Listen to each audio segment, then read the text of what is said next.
Assalomu alaykum Shahzoda opa. Menda qichishish kasalligi o'tib ketmayapti. Mavzu bo'yicha men oldingi ko'rsatuvlarda ham aytib o'tgan edim, yana aytib o'taman. Yozib oling. 2 osh qoshiq moy chechagi un qilib maydalanganini yarim litr aroqqa 10 kunga qorong'i joyda saqlaymiz. Va 10 kundan keyin o'sha qichishish paytida o'shani 2 qavat dokadan suzib olib qo'yamiz. O'shandan ozgina, ya'ni bir osh qoshig'ini o'sha qichishayotgan joyiga surtamiz. 5 daqiqada qichishish to'xtaydi. Undan tashqari men yana ikkinchi usulini ham aytib o'tganman. O'zimizning uzum sirkasi o'zimizning magazinlarda bo'ladi, bemalol sotuvda bor.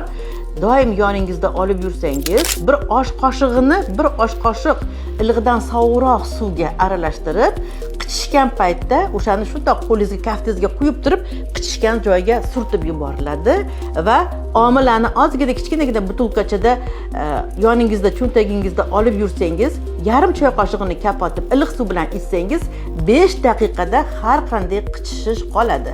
O'zingiz bilasiz, bu qichishish doimiy bo'lmaydi. O'zi vaqti bo'ladi yoki bir obedlardami, kechqurunmi, sutkasiga 1-2 marta shunaqa qichishishlar bo'lib turishi mumkin. Mana shunda him dorilarsiz mana shu tabiiy mahsulotlardan foydalanib, o'zingizga o'zingiz yordam bering.